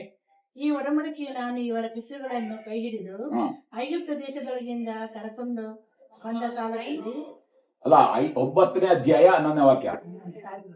ಆದರೆ ಕ್ರಿಸ್ತನು ಈಗ ದೊರೆತಿರುವ ಮೇಲುಗಳನ್ನು ಕುರಿತು ಮಹಾಯಾಜಕನಾಗಿ ಬಂದು ಕೈಯಿಂದ ಕಟ್ಟಲ್ಪಟ್ಟಂತ, ಅಂದರೆ ಈ ಸೃಷ್ಟಿಗೆ ಸಂಬಂಧ ಪಡದಂತ ಘನವಾಗಿಯೂ ಉತ್ಕೃಷ್ಟವಾಗಿಯೂ ಇರುವ ಗುಡಾರದಲ್ಲಿ ಸೇವೆಯನ್ನು ಮಾಡುವವನಾಗಿ ಹೋತಗಳ ಮತ್ತು ಹೋರಿಕರೆಗಳ ರಕ್ತವನ್ನು ತೆಗೆದುಕೊಳ್ಳದೆ ಸ್ವಂತ ರಕ್ತವನ್ನೇ ತೆಗೆದುಕೊಂಡು, ನೋಡ್ರ, ಸ್ವಂತ ರಕ್ತವನ್ನೇ ತೆಗೆದುಕೊಂಡು ನಮಗೋಸ್ಕರ ನಿತ್ಯ ವಿಮೋಚನೆಗೋಸ್ಕರವಾಗಿ ಸಂಪಾದಿಸಿಕೊಂಡವನಾಗಿ ಒಂದೇ ಸಾರಿ ದೇವರ ಸನ್ನಿಧಾನಕ್ಕೆ ಪ್ರವೇಶ ಮಾಡಿದರು. ಆಮೇಲೆ ಹೋರಿಗಳ ರಕ್ತವು ಹೊಲೆಯಾದವರ ಮೇಲೆ ಚೆಲ್ಲುವ ಕಡಸಿನ ಬೂದಿಯು ಶರೀರದ ಹೊಲೆಯನ್ನು ಹೋಗಲಾಡಿಸಿ ಪವಿತ್ರ ಮಾಡುವುದಾದರೆ, ನಿತ್ಯಾತ್ಮನಿಂದ ತನ್ನನ್ನು ತಾನೇ ನಿರ್ದೋಷಿಯನ್ನಾಗಿ ದೇವರಿಗೆ ಸಮರ್ಪಿಸಿಕೊಂಡ ಕ್ರಿಸ್ತನ ರಕ್ತವು ಎಷ್ಟೋ ಹೆಚ್ಚಾಗಿ ನಮ್ಮನ್ನು ನಿರ್ಜೀವ ಕರ್ಮಗಳಿಂದ ಬಿಡಿಸಿ ನಾವು ಜೀವವುಳ್ಳ ದೇವರನ್ನು ಆರಾಧಿಸುವವರಾಗುವಂತೆ ನಮ್ಮ ಮನಸ್ಸನ್ನು ಶುದ್ಧೀಕರಿಸುವುದಲ್ಲವೇ ಅಲ್ಲ. 1 ಯೋಹಾನ 1ನೇ ಅಧ್ಯಾಯ 7ನೇ ವಾಕ್ಯ ನೋಡ್ತೀವಿ. ಆತನ ಮಗನಾದ ಯೇಸು ಕ್ರಿಸ್ತನ ರಕ್ತವು ಸಕಲ ಅನ್ಯತೆಯನ್ನು ಪರಿಹರಿಸಿ ನಮ್ಮನ್ನು ಶುದ್ಧಿ ಮಾಡುತ್ತದೆ. ಯೆಶಾಯನ ಪುಸ್ತಕ 1ನೇ ಅಧ್ಯಾಯ 15-16ನೇ ವಾಕ್ಯ ನೋಡ್ತೇವೆ. ನಿಮ್ಮನ್ನ ಯಾರು ನನ್ನ ಆಲಯಕ್ಕೆ ಬರೋದಕ್ಕೆ ನಿಮ್ಗೆ ಹೇಳಿದ್ದು? ನಮ್ಮನ್ನ ಆರಾಧನೆ ಮಾಡೋದಕ್ಕೋಸ್ಕರ ನಿಮ್ಗೆ ಯಾರು ಹೇಳಿದ್ದು? ನಮಗೆ ಪ್ರಾರ್ಥನೆ ಮಾಡೋದಕ್ಕೋಸ್ಕರ ನಿಮ್ಗೆ ಯಾರು ಹೇಳಿದ್ದು? ನೀವು ನನ್ನ ಕಡೆಗೆ ತಿರುಗಿಕೊಳ್ಳುವಾಗ, ನೀವು ನನಗೆ ಪ್ರಾರ್ಥನೆ ಮಾಡುವಾಗ ನಿಮ್ಮ ಪ್ರಾರ್ಥನೆ ಕೇಳಿದ ಹಾಗೆ ನಾನು ನನ್ನ ಕಿವಿಗಳನ್ನು ಮುಚ್ಚಿಕೊಳ್ಳುವೆನು, ನಿಮ್ಮನ್ನ ನೋಡದ ಹಾಗೆ ನಮ್ಮ ಮುಖವನ್ನು ಮುಚ್ಚಿಕೊಳ್ಳುವೆನು. ಯಾಕಂತಂದ್ರೆ ನಿಮ್ಮ ಕೈಗಳಲ್ಲಿ ರಕ್ತವು ತುಂಬಿದೆ. ನಿಮ್ಮ ಕೈಗಳಲ್ಲಿ ರಕ್ತವು ತುಂಬಿದೆ, ಅಶುದ್ಧತ್ವ ಇದೆ. ಆದ್ರಿಂದ ಮೊದಲು ಹೋಗಿ ಶುದ್ಧೀಕರಿಸಿಕೊಡ್ರಿ. ಮತ್ತೆ ಅದೇ 18-19 ನೋಡ್ತೀವಿ. ಯೆಶಾಯ ಪುಸ್ತಕ 1ನೇ ಅಧ್ಯಾಯ, ಬನ್ನಿರಿ ವಾದಿಸುವ. ನೀವು ಪಾಪವು ಕಡುಕೆಪ್ಪಾಗಿದ್ರು ಅದು ಹಿಮದಾಗಿ ಬಿಡುವ, ಕಿರುಮಂಚಿ ಬಣ್ಣವಾಗಿದ್ದಾರೆ ಉಣ್ಣೆಯಂತೆ ಬೆಳ್ಳಗಾಗ್ಬೋದು. ನೀವು ಒಪ್ಪಿ ವಿಧೇಯರಾದರೆ ದೇಶದ ಮೇಲನ್ನು ಅನುಭವಿಸಿರಿ, ಒಪ್ಪದೆ ತಿರುಗಿ ಬಿದ್ದರೆ ಕತ್ತಿಯ ಬಾಯಿಗೆ ತುತ್ತಾಗುವರಿ. ಅಂತ ಮಹಾಪ್ರವಾದಿಯಾದ ಯೆಶಾಯನು ಅದೇ 6ನೇ ಅಧ್ಯಾಯದಲ್ಲಿ ಬರುವಂತಹ ಸಮಯದಲ್ಲಿ ದೇವರ ಒಂದು ಮಹಿಮೆಯ ಒಂದು ದರ್ಶನ ಆಗ್ತದೆ. ಆ ಯೆಶಾಯನು ಕೂಡ ಬಹಳ ಭಯಭ್ರಾಂತನಾಗ್ತಾನೆ. ಆ ಕೆರೂಬಿಗಳು, ದೇವದೂತರು ಅಲ್ಲಿ ಇರುವಂತ ದೇವಾದಿ ದೇವನನ್ನ ಕಂಡಾಗ ಆತನ ಹೊಗೆ ಇಡೀ ಪ್ರಾಂತ್ಯವನ್ನ ಮನೆಯನ್ನೆಲ್ಲ ತುಂಬಿಕೊಡುವಾಗ ಆತನ ಹೇಳೋದ ಮತ್ತ, ಅಯ್ಯೋ ಸತ್ಯನಲ್ಲ, ನಾನು ಹೊಲಸ್ತುಟ್ಟಿಯವರ ಮಧ್ಯೆ ನಾನು ಜೀವಿಸುವಂತ ಇಂಥ ನನ್ನ ಕಣ್ಣುಗಳು ಸೇನಾಧಿಸಿದ ಯೆಹೋವನ ಕಂಡವಲ್ಲ. ಯಾಕಂತಾರೆ ಅಲ್ಲಿ ಕೆರೂಬಿಗಳು ಹೇಳ್ತಾ ಇದಾರೆ, ಹೇಗೆ 2 ರೆಕ್ಕೆಗಳಿಂದ ತಮ್ಮ ಮುಖವನ್ನು ಮುಚ್ಚಿಕೊಂಡು, 2 ರೆಕ್ಕೆಗಳಿಂದ ಕಾಲ ಮುಚ್ಚಿಕೊಂಡು, 2 ರೆಕ್ಕೆಗಳೆಲ್ಲ ಕೈಗಳು ಬಡಿಯುತ್ತಾ ನೆಲ ಸುಖದ ಹಾಗೆ ನಿಂತುಕೊಂಡು ಹಾಡುವಂತ ಹಾಡು, ಸೇನಾಧಿಸಿದ ಯೆಹೋವನು ಪರಿಶುದ್ಧನು ಪರಿಶುದ್ಧನು ಪರಿಶುದ್ಧನು. ಇಂಥ ಯೇಸು ಕ್ರಿಸ್ತನು ನಾವು ನಂಬಿರುವಂತದ್ದು. ನಾವು ಎಷ್ಟು ಮಟ್ಟಿಗೆ ಯೋಗ್ಯವಾಗಿರುವುದು, ಎಷ್ಟು ಮಟ್ಟಿಗೆ ನಾವು ಯೋಗ್ಯಬೇಕು. The holiness itself is a joyous life. ಶ್ರೀಮಂತಿಕೆ, ಹಣ ಇರಬೇಕು, ಆಸ್ತಿ ಇರಬೇಕು ಅಂತ ಅಲ್ಲ. ನಿಮ್ಮಲ್ಲಿ ಪರಿಶುದ್ಧತ್ವ ಇದ್ರೆ ಅದೇ ಆನಂದದ ಜೀವಿತ. ಅದಕ್ಕೆ ನಾವು ನೋಡ್ತೀವಿ ಒಂದು ಹಾಡು, ಆನಂದವಾದ ಜೀವಿತ ಪಡೆದಕ್ಕೋ ಅಲ್ಲ. ಆ ಒಂದು ಆನಂದದ ಜೀವಿತ ಪಡ್ಕೋಬೇಕಾದ್ರೆ ಪರಿಶುದ್ಧತ್ವ ನಮ್ಮಲ್ಲಿ ಇರಬೇಕು, ಪರಿಶುದ್ಧತ್ವ ನಮ್ಮಲ್ಲಿ ಇರಬೇಕು. 4ನೇದಾಗಿ ನಾವು ಇದೇ ನೆಹೆಮೀಯನ ಪುಸ್ತಕ 12ನೇ ಅಧ್ಯಾಯ 43ನೇ ವಾಕ್ಯಕ್ಕೆ ನಾವು ಬರುವಾಗ ಓದುತ್ತೀವಿ ಅದೇ ವಾಕ್ಯವನ್ನ. ದೇವರು ತಮಗೆ ವಿಶೇಷಾನಂದವನ್ನುಂಟು ಮಾಡಿದ್ದರಿಂದ ಜನರು ಆ ದಿನದಲ್ಲಿ ಅನೇಕ ಯಜ್ಞಗಳನ್ನು ಸಮರ್ಪಿಸಿ ತಮ್ಮ ಹೆಂಡತಿ ಮಕ್ಕಳೊಡನೆ ಮಹೋತ್ಸವ ಮಾಡಿದರು. ಇಲ್ಲಿ ನೋಡ್ರಿ, ಜನರು ಆ ದಿನದಲ್ಲಿ ಅನೇಕ ಯಜ್ಞಗಳನ್ನು ಸಮರ್ಪಿಸಿದರು. ಈಗ ಸಮರ್ಪಣೆ, ಯಜ್ಞ ಸಮರ್ಪಣೆ ಅಂದ್ರೆ ಅದೇನಿದು? ಅದೇ ಆರಾಧನೆ ಅಲ್ಲ, ಅದೇ ಆರಾಧನೆ. That means the joyous life is the worshiping life. ಅಷ್ಟೇ. ಆರಾಧನೆ ಜೀವಿತ ನಿಮ್ಮಲ್ಲಿದ್ರೆ ಅದೇ ಆನಂದ ಜೀವಿತ. ಕರ್ತರನ್ನ ಆರಾಧನೆ ಮಾಡೋಕ್ಕೂ ಮನಸ್ಸಿಲ್ಲ, ಚರ್ಚ್ಗೆ ಹೋಗೋಕ್ಕೂ ಮನಸ್ಸಿಲ್ಲ, ಬೈಬಲ್ ಓದೋಕ್ಕೂ ಮನಸ್ಸಿಲ್ಲ, ಯಾವುದಕ್ಕೂ ಮನಸ್ಸಿಲ್ಲ. ಆದ್ರೆ ಆನಂದ ಮಾತ್ರ ಬೇಕು. Worshipping life itself is a joyous life. ಯೋಹಾನ ಸುವಾರ್ತೆ 4ನೇ ಅಧ್ಯಾಯಕ್ಕೆ ಬರುವಾಗ ಸಮಾರ್ಯದ ಸ್ತ್ರೀ ಯೇಸು ಸ್ವಾಮಿ ಇಬ್ಬರು ನಡುವೆ ನಡೆಯುವಂತ ಆ ಒಂದು ಸಂಭಾಷಣೆ ನೋಡುವಂತವರಾಗಿದ್ದೇವೆ. ಯೇಸು ಸ್ವಾಮಿ ಆತನು ಗಲಿಲಾಯದಿಂದ ಆ ಒಂದು ಇದಕ್ಕೆ ಹೋಗ್ಬೇಕಾದ್ರೆ ಸಮಾಧಿಯೊಳಗೆ ಹೋಗೋತ್ ಅವಶ್ಯಕತೆ ಇರಲಿಲ್ಲ ಅವನಿಗೆ, ಬೇಕಂತಾನೆ ಸ್ವಾಮಿ ಹೋಗಿದ್ದು. ಯಾಕಂದ್ರೆ ಚೆನ್ನಾಗಿ ಗೊತ್ತು, ಈಗ ಮಠ ಮಧ್ಯಾಹ್ನ ಸಮಾಜದ ಸ್ತ್ರೀ ಅವಳು ಬರ್ತಾಳೆ, ಅವಳ ತರ ಮಾತಾಡ್ಬೇಕು ಎನ್ನುವಂತ ಉದ್ದೇಶದಲ್ಲೇ ಸ್ವಾಮಿ ಆ ಸಮಾಜದ ಮೇಲೆ ಹೋಗಿದ್ದು. ಆಯ್ತಾ? ಸರಿ, ಅದೇ ರೀತಿಯಾಗಿ ಅಲ್ಲಿ ಹೋದಾಗ ಆತನು ಕುಳಿತುಕೊಂಡಿದ್ದ. ಆ ಸಮಯದಲ್ಲಿ ಯೇಸುವಿನ ಜೊತೆ ಶಿಷ್ಯರಿದ್ರು. ಆ ಸ್ತ್ರೀ ಬರುವಂತ ಸಮಯ ಗೊತ್ತಾಯ್ತೆ ಸ್ವಾಮಿಗೆ, ಶಿ ಇಸ್ ಕಮಿಂಗ್. ಆಗ ಇದ್ದಂತ ಈ 12 ದಂಡಪಿಂಡಗಳು ಇವ್ರ ಮುಂದೆ ಆ ಹೆಣ್ಣು ಮಗಳಿಗೆ ಅವಮಾನ ಆಗಬಾರ್ದು ಅನ್ನೋ ಕಾರಣಕ್ಕೋಸ್ಕರವಾಗಿ ನೀವು ಕೆಲಸ ಮಾಡಿ ಹೋಗಿ ಎಲ್ಲ ಊಟ ತಗೊಬನ್ನಿ ಅಂತ ಹೇಳ್ಬಿಟ್ಟು ಕಳ್ಸ್ಬಿಟ್ಟು ಇದ್ದ ದೇಶನ 12 ಪ್ಲಸ್ ಯೇಸುವೆ ಒಬ್ರು 13 ಜನ ಆಯ್ತಲ್ಲ, 13 ಜನಕ್ಕೆ ಊಟ ಮಾಡ್ಬೇಕಾರ 12 ಜನ ಹೋಗ್ಬೇಕಾ? ಒಂದು 2-3 ಜನ ಹೋದ್ರೆ ಸಾಕಲ್ವಾ? ಯೇಸು ಸ್ವಾಮಿ ಬೇಕಂತಾನೆ ಕಳಿಸಿದ್ದು, ಎಲ್ಲ ಖಾಲಿ ಮಾಡಿ ಅಂತ. ಯಾಕಂತಂದ್ರೆ ಆಕೆ ಎತ್ತಿಗೆ ಮಾತಾಡ್ಬೇಕಾದ್ರೆ ಆಕೆಗೆ ಅವಮಾನ ಆಗ್ಬಾರ್ದು, ಆಕೆಗೆ ನೋವಾಗಬಾರ್ದು, ಮುಜುಗರ ಆಗ್ಬಾರ್ದು ಅನ್ನೋ ಕಾರಣಕ್ಕೋಸ್ಕರವಾಗಿ ಅಷ್ಟರ ಮಟ್ಟಿಗೆ ಹೆಣ್ಣು ಮಕ್ಕಳ ಕುರಿತಾಗಿ ಚಿಂತಿಸುವಂತ ದೇವರು ಯೇಸು ಕ್ರಿಸ್ತ. ಸರಿ, ಎಲ್ಲ ಹೋದ್ರು. ಆ ಹೆಣ್ಣು ಮಗಳು ಬಂದು ಹೆಣ್ಣು ಬಂದಾಗ ಆತನು ಪ್ರಾರಂಭ ಮಾಡಿದ್ದೆ, ಅಮ್ಮ ಸ್ವಲ್ಪ ಸೊ ಇಮ್ಮಿಡಿಯೇಟ್ ಆಗಿ ಇವ್ರಿಗೆಲ್ಲ ಗೊತ್ತಿತ್ತು ನೋಡ್ರಿ, ನಮಗೂ ಸಮಾಜದ ಈ ಯಹೂದ್ಯರಿಗೂ ಸಂಬಂಧ ಇಲ್ಲ. ಸೊ ನೇರವಾಗಿ ಯಹೂದ್ಯ ಅಂತ ನೀನು, ಸಮಾಜ ಅಂತ ನನ್ನ ಹತ್ರ ನೀರು ಕೊಡೋದು ಸರಿಯೋ ಎಂಬುದಾಗಿ ಹೇಳಿದ್ದು. ಯಾಕಂದ್ರೆ ಅವ್ರಿಬ್ರಿಗೂ ಒಡನಾಟನೇ ಇಲ್ಲ, ಸಂಪರ್ಕನೇ ಇಲ್ಲ, ಒಬ್ರಿಗೊಬ್ರು ಆಗದೇ ಇಲ್ಲ. ಇಮ್ಮಿಡಿಯೇಟ್ ಆಗಿ ಯೇಸು ಚೇಂಜ್ ಮಾಡಿದ್ದು, ನಿನ್ನ ಹತ್ರ ನೀರ್ ಕೇಳೋನು ಯಾರು ಅಂತ ನಿನಗೆ ಗೊತ್ತಾದ್ರೆ ನೀನ್ ಅವನ ಹತ್ರ ಕೇಳ್ತಾ ಇದ್ದೆ, ಅವನು ನಿನಗೆ ನೀರು ಕೊಡ್ತಾ ಇದ್ದ. ನೋಡ್ರಿ ಹೆಂಗೆ ಟಾಪಿಕ್ ಚೇಂಜ್ ಆಗ್ತದೆ. ಆಗ ಇವಳಿಗೆ ಇಂಟ್ರೆಸ್ಟ್ ಬಾವಿ ಇಷ್ಟ ಆಳವಾಗಿದೆ, ನಿನ್ನ ಹತ್ರ ದಾರಾನು ಇಲ್ಲ, ಸೇದಕ್ಕೆ ಕೊಡಾನು ಇಲ್ಲ, ಹೆಂಗ್ ಸತಿ ಅಂತ ಕೇಳಿದ್ರು. ಅಲ್ಲಿಂದ ಸಂಭಾಷಣೆ ಹೋಗ್ತದೆ. ಇಮ್ಮಿಡಿಯೇಟ್ ಆಗಿ ಈಕೆ ಸಬ್ಜೆಕ್ಟ್ ನ ಚೇಂಜ್ ಮಾಡಿದ್ಲು. ಸಬ್ಜೆಕ್ಟ್ ನ ಚೇಂಜ್ ಮಾಡಿ, ನಾವು ಹೋಗ ಆ ಒಂದು ಬೆಟ್ಟದ ಮೇಲೆ ನಾವು ಆರಾಧನೆ ಮಾಡ್ತೀವಿ ಅಂತ ಹೇಳ್ತೀವಿ, ನೀವು ನೋಡಿದ್ರೆ ಯೆರೂಸಲೇಮಿಗೆ ಹೋಗಿ ಆರಾಧನೆ ಮಾಡ್ಬೇಕು ಅಂತ ಹೇಳ್ತೀರಾ. ಅಂದ್ರೆ ನಮ್ದೇ ಬೇರೆ ಬೆಟ್ಟ, ನಿಮ್ದೇ ಬೇರೆ, ಈ ಒಬ್ಬರೇ ದೇವರು, ನಾವು ನಂಬಿರುವಂತದ್ದು ಒಬ್ಬರೇ ದೇವರು, ನೀವು ನಮ್ಮ ಒಬ್ಬರೇ ದೇವರು, ಆ ಬೆಟ್ಟ ಬೇರೆ ಬೇರೆ ಅಂತ ಹೇಳ್ತೀರಾ ಅಂತ ಹೇಳುವಾಗ ಇಮ್ಮಿಡಿಯೇಟ್ ಆಗಿ ಯೇಸು ಅದಕ್ಕೆ ಉತ್ತರ ಕೊಟ್ಟ. ಒಂದು ಕಾಲ ಬರ್ತದೆ, ಆ ಬೆಟ್ಟಕ್ಕೆ ಹೋಗ್ಬೇಕಾಗಿಲ್ಲ, ಈ ಬೆಟ್ಟಕ್ಕೆ ಹೋಗ್ಬೇಕಾಗಿಲ್ಲ, ಆತನನ್ನು ಆರಾಧಿಸುವಂತವ್ರು ಆತ್ಮಿಕ ರೀತಿಯಲ್ಲಿ ಸತ್ಯಕ್ಕೆ ತಕ್ಕಂತೆ ಅದೇ ಆರಾಧನೆ. ನೋಡ್ರಿ ಹೆಂಗೆ ಸಬ್ಜೆಕ್ಟ್ ಅದು ಸ್ವಾಮಿ, ದ ಇಂಪಾರ್ಟೆನ್ಸ್ ಆಫ್ ವರ್ಷಿಪ್. ಕಡೆಗೆ ಇವಳು ಮಾತಾಡ್ತಾನೆ, ಅಯ್ಯೋ ಆ ನೀರ್ನ ನಾನು ಕೊಡು ಅಂತ ಹೇಳುವಾಗ, ನಾನು ಕೊಡ್ತೀನಿ, ಮೊದಲೋಗಿ ಕಣ್ಣನ್ನ ಕರ್ಕಲ್ಲ. ಆಗ ಅವಳು ಬಾಯಿ ಬಿಟ್ಲು, ನನ್ನ ಗಂಡ ಇಲ್ಲ.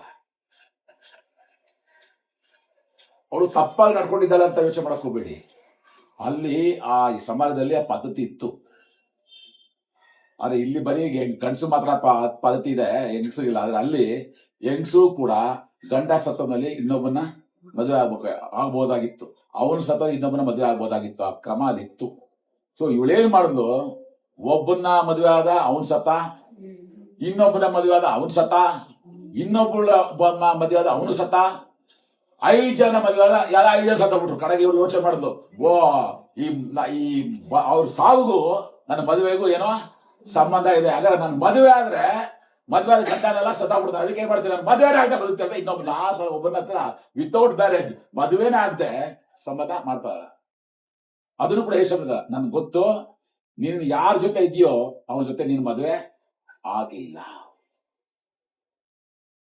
ಬಂದಾಗ ಆಗ ಅವಳಿಗೆ ವಿಷಯ ಗೊತ್ತಾಗ್ತದೆ. ತಕ್ಷಣವೇ ಕೊಡುವನ ಅಲ್ಲೇ ಹಾಕಿ ಓಡಿ ಹೋಗಿ ಊರವರೆಲ್ಲ ಕರ್ಕೊಂಡು ಬರ್ತಾರೆ. ಬನ್ನಿ ನೋಡ್ರಿ ಮೆಸ್ಸಿಯನೇನೋ ಆತ, ನನ್ನ ಇಡೀ ಜೀವಿತನೇ ಆತ ಹೇಳ್ತಾನೆ, ನಂದೆಲ್ಲ ಹೇಳ್ತಾ ಇದ್ದಾನೆ. ಹಾಗೆ ಇಡೀ ಊರವ್ರು ಬರ್ತಾರೆ. ಆಕೆ ಮಾತನ್ನ ಕೇಳಿ ಕೆಲವರು ನಂಬ್ತಾರೆ, ಇನ್ನೂ ಕೆಲವರು ಬಂದ ಮೇಲೆ, ಅಮ್ಮ ಈಗ ನಿನ್ನ ಮಾತು ಕೇಳಿ ನಂಬ್ತಲ್ಲ, ನಾವೇ ಆತನ ನೋಡಿ ಆತನ ಮಾತನ್ನ ಕೇಳಿ ಈಗ ಆತನೇ ಮೆಸ್ಸಿ ಎಂಬುದಾಗಿ ನಾವು ನಂಬ್ತಾ ಇದ್ದೀವಿ. ಇಡೀ ಊರಿಗೂರೇ ಕರ್ತನ ಆರಾಧನೆ ಮಾಡೋದಕ್ಕೆ ಪ್ರಾರಂಭ. That is the power of worship. ಆರಾಧನೆಯ ಶ್ರೇಷ್ಠತೆ ಇವತ್ತು ಎಷ್ಟೋ ಜನಕ್ಕೆ ಗೊತ್ತಿಲ್ಲ, ಎಷ್ಟೋ ಕುಟುಂಬಕ್ಕೆ ಗೊತ್ತಿಲ್ಲ. ಆದ್ರಿಂದ ಇವತ್ತು ಅವ್ರ ಕುಟುಂಬಗಳಲ್ಲಿ ನಿಜವಾದ ಆನಂದ ಇಲ್ಲ. ಕುಟುಂಬದಲ್ಲಿ ಕುಟುಂಬ ಪ್ರಾರ್ಥನೆ ಇಲ್ಲ, ಕುಟುಂಬದಲ್ಲಿ ಆರಾಧನೆ ಇಲ್ಲ.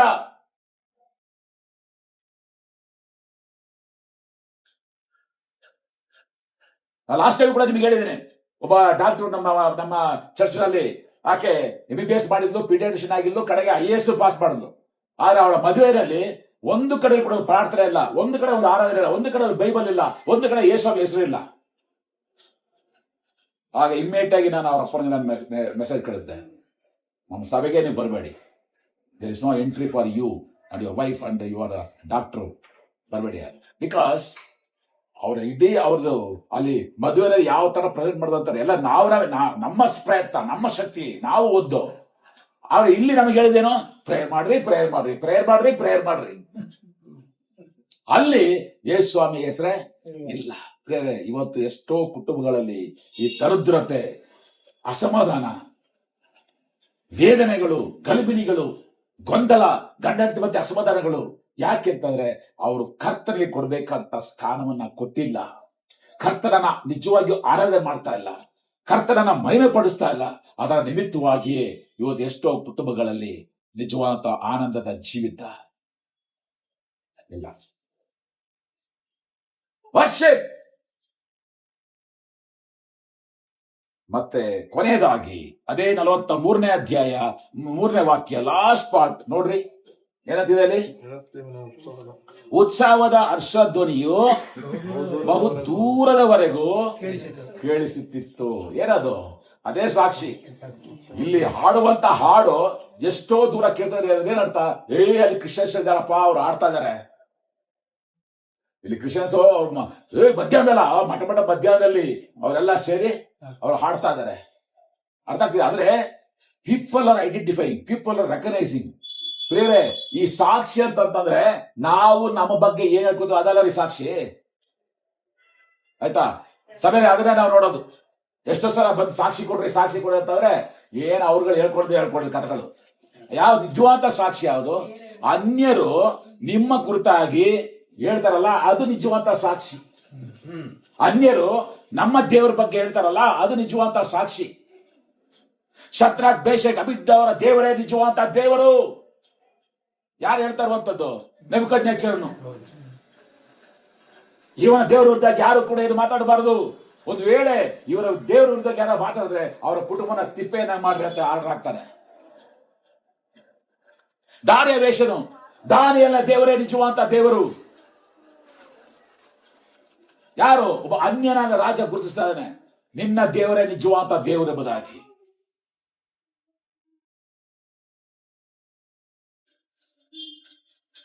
ಐಗುಪ್ತದಲ್ಲಿ ಫರೋಹನು ಯೋಸೇಫ ನೋಡಿ, ಇವನಿಗಿಂತ ಜ್ಞಾನವಂತರು ಯಾರು ಇದ್ದಾರಾ? ಇವನಲ್ಲಿ ದೇವರ ಆತ್ಮ ಇದೆ. ಆದ್ರಿಂದ ನೋಡಪ್ಪ, ಹೆಸರು ಮಾತ್ರ ನಾನು ಚಕ್ರವರ್ತಿ, ಎಲ್ಲ ನೀನೇ ಮಾಡ್ಕೋ, ಏನ್ ಮಾಡ್ತೆ ಮಾಡ್ಕೊಡೋಗು. ಎಲ್ಲ ಅವನು ಕೊಟ್ಟ ಜವಾಬ್ದಾರಿನ. ಯಾಕಂದ್ರೆ I know that your God is there with you. ನನ್ನ ದೇವರ ಜೊತೆ ಇದ್ದಾನೆ, ನನಗೆ ಗೊತ್ತಿದೆ. ಬೇರೆ ಇವತ್ತು ನಮ್ಮ ಕುರಿತಾಗಿ ಜನ ಏನ್ ಹೇಳ್ತಾ ಇರ್ತಾರೆ, ಈಗ ನಿಮ್ಮ ಕುರಿತಾಗಿ, ನಿಮ್ಮ ಕುಟುಂಬದ ಕುರಿತಾಗಿ, ನಿಮ್ಮ ಮಕ್ಕಳ ಕುರಿತಾಗಿ, ನಮ್ಮ ಸಭೆ ಕುರಿತಾಗಿ ಜನ ಕೊಡುವಂತದ್ದು ಸಾಕ್ಷಿ ಇದೆಯಲ್ಲ, ಅದೇ ನಿಜವಂತ ಸಾಕ್ಷಿ. ನಾವೇ ಕೊಚ್ಕೊಳ್ಳೋದ, ನಮ್ಮ ಬೇರೆ ನಾವೇ ತಪ್ಕೊಳ್ಳೋದಲ್ಲ. What the people's. ಹಾಗಾದ್ರೆ ಆನಂದದ ಜೀವಿತ ನಂಬರ್ 1, ಕ್ರಿಸ್ತನ ಮಾತ್ರ ಕೊಡುವಂತ ಜೀವಿತ. ನಂಬರ್ 2, ಆನಂದ ಜೀವಿತ ನಿನಗೂ ಕ್ರಿಸ್ತನಿಗೆ ಎಷ್ಟರ ಮಟ್ಟಿಗೆ ಸಂಬಂಧ ಇದೆಯೋ ಅದನ್ನ ಹಾತುಕೊಂಡು ನೀವು ಹೊಂದುವಂತ ಜೀವಿತ. ಆನಂದದ ಜೀವಿತ ಅದು ಪರಿಶುದ್ಧವಾದ ಜೀವಿತ. ಎಲ್ಲಿ ಪರಿಶುದ್ಧತೆ ಇದೆಯೋ ಅಲ್ಲಿ ಆನಂದವಿದೆ, ಎಲ್ಲಿ ಆನಂದವಿದೆಯೋ ಅಲ್ಲಿ ಪರಿಶುದ್ಧತೆ ಇರಲೇ. ಆನಂದದ ಜೀವಿತ ಅದು ಆರಾಧನೆಯ ಜೀವಿತ, ವರ್ಷಿಪಿಂಗ್, ಆರಾಧನೆಯ ಜೀವಿತ. ಆದ್ರಿಂದಲೇ ದಯವಿಟ್ಟು ಆರಾಧನೆಗೆ ಪ್ರಾಮುಖ್ಯತೆ ಕೊಡಿ. ಅದು ಮಧ್ಯಾಹ್ನ ಆದ್ರೂ ಚಿಂತೆ ಅಲ್ಲ, ಬೆಳಿಗ್ಗೆ ಆದ್ರೂ ಚಿಂತೆ ಅಲ್ಲ, ಅಥವಾ ಅರ್ಲಿ ಮಾರ್ನಿಂಗ್ ಕೆಲವು ಕಡೆ ಸೇರ್ತಾರೆ, 4 ಗಂಟೆಗೆ ಸೇರ್ತಾರೆ, ಎಷ್ಟೊತ್ತಿಗೂ ಚಿಂತೆ ಅಲ್ಲ. ಆ ದಾಹ ನಮ್ಗಿರ್ಬೇಕು. ನಾನು ಹೋಗ್ಬೇಕು, ದಾವೀದ ಹೇಳ್ತಾರಲ್ವಾ, ಯಾವಾಗ ನಿನ್ನ ಆಲಯಕ್ಕೆ ನಾನು ಹೋಗ್ತೇನೋ, ಯಾವಾಗ ನಿನ್ನ ಭಕ್ತರ ಜೊತೆ ಸೇರಿ ನಾನು ನಿನ್ನ ಆರಾಧನೆ ಮಾಡುತ್ತೇನೋ, ನನ್ನ ಮನಸ್ಸು ಆತುರವಾಗಿದೆ. ಬಾಯದ ಜಿಗ್ಗು ನೀರಿಗಾಗಿ ತವಕ ಪಡುವ ಹಾಗೆ ನನ್ನ ಮನಸ್ಸು ನಿನಗೋಸ್ಕರವಾಗಿ ಹಂಬಲಿಸ್ತಾ ಇದೆ. ಆ ಒಂದು ಹಂಬಲಿಕೆ, ಆ ಒಂದು ಬಯಕೆ ನನಗೆ ಇರಬೇಕು ಈ ಲೋಕದಲ್ಲಿ. ಅದಕ್ಕೆ ಬಿಟ್ಟರೆ ಈ ಪ್ರಪಂಚ ಇನ್ನೇನಕ್ಕಿದೀವಿ? ಕರ್ತನ ಆರಾಧನೆ ಮಾಡಕ್ ಹೋಗ್ದ ಇನ್ನೇನ್ ಕೆಲಸ ನಮಗಿದೆ? ಆದ್ರಿಂದಲೇ ಆ ಒಂದು ಆರಾಧನೆಯ ಮನಸ್ಸು ನಮಗೆ, ನಮ್ಮ ಮಕ್ಕಳಿಗೆ, ನಮ್ಮ ಕುಟುಂಬಕ್ಕಿದ್ದಾಗ ಅದೇ ನಿಜವಾದಂತ ಒಂದು ಆನಂದ ಜೀವಿತ. ಆರಾಧನೆಯಲ್ಲಿ ಆನಂದ ಇಲ್ಲ, ಆರಾಧನೆಯೇ ಆನಂದ. It's not joy in the worship. Worship itself is joy. We rejoice in the worship. ಮತ್ತೆ our testimony, our witness, what people think about our life, our family, ಅದೇ ಆನಂದ ಜೀವಿತ. ಈ 5 ಸಂಗತಿಗಳನ್ನ ಮುಂದಿನ ತರ್ತದೆ. 43ನೇ ವಾಕ್ಯ. ಜನ ಅಷ್ಟು ಮಟ್ಟಿಗೆ ಉಲ್ಲಾಸ ಪಟ್ಟರು, ಅಷ್ಟು ಮಟ್ಟಿಗೆ ಆನಂದ ಪಟ್ಟರು, ಅಷ್ಟು ಮಟ್ಟಿಗೆ ಯಜ್ಞ ಮಾಡಿದ್ರು. ಅವರ ಆನಂದದ ಧ್ವನಿ ಎಷ್ಟೋ ದೂರದವರೆಗೆ ಕೇಳಿಸ್ತಾ ಇತ್ತು. ಅದರ ಅರ್ಥ ಏನಂದ್ರೆ, ಅವರ ಸಾಕ್ಷಿ, ಓ ಈಗ ಆರಾಧನೆ ಮಾಡ್ತಾ ಇದಾರೆ, ಈಗ ಸಭೆ ಸ್ಥಾಪನೆ ಆಗಿದೆ, ಈಗ ಪೌರಿಗೋಡೆ ಕಟ್ಟಲ್ಪಟ್ಟಿದೆ. ಜನ ಅಷ್ಟೊಂದು ಸಂಭ್ರಮ ಪಡ್ತಾ ಇದ್ದಾರೆ, ಅಷ್ಟೊಂದು ಸಂಭ್ರಮ ಪಡ್ತಾರೆ. ಅದನ್ನ ಪ್ರಿಯರೇ, ಇಂಥ ಜೀವಿತ ನಮ್ಮದಾಗಿದೆ. ಇಂಥ ಜೀವಿತ ಅದನ್ನ ಬಿಟ್ಟು, ಯೇಸು ಸ್ವಾಮಿನ ಬಿಟ್ಟು ಲೋಕ ರೀತಿಯಲ್ಲಿ ನಾವು ತಿನ್ನುವುದರಲ್ಲಿ, ನಾವು ಕುಡಿಯುವುದರಲ್ಲಿ, ನಾವು ಪಿಕ್ಚರ್ ನೋಡೋದ್ರಲ್ಲಿ ಅಥವಾ ಲೋಕ ರೀತಿಯಲ್ಲಿ ನಾನು ಆನಂದ ಪಡ್ತಿದ್ದ ಹೋಗುವಂಥದ್ದು ನಿಜವಾದ ವಿಶ್ವಾಸಿಯ ಲಕ್ಷಣ ಅಲ್ಲ, ಲಕ್ಷಣ ಅಲ್ಲ. ಗಂಭೀರವಾದ ರೀತಿಯಲ್ಲಿ ನಾವು ಆಲೋಚನೆ ಮಾಡಿಕೊಳ್ಳೋಣ. ಕ್ರಿಸ್ತರು ಹೇಳಿದ ಮಾತು, ನನ್ನಲ್ಲಿರುವಂತಹ ಆನಂದವನ್ನ ಆಮೇಲೆ ಆ ಆನಂದದ ಜೀವಿತ ನಮ್ಮದಾಗಿರಲಿ, ಆನಂದ ಜೀವಿತ ನಮ್ಮ ಕುಟುಂಬದ ಜೀವಿತವಾಗಲಿ. ಆನಂದ ಜೀವಿತದಲ್ಲಿ ನಾವು ಮುಂದುವರಿಯುತ್ತರಾಗೋಣ. ದೇವರು ತಾನೇ ನನ್ನನ್ನು ಆಶೀರ್ವದಿಸಲಿ. ಆಮೇಲೆ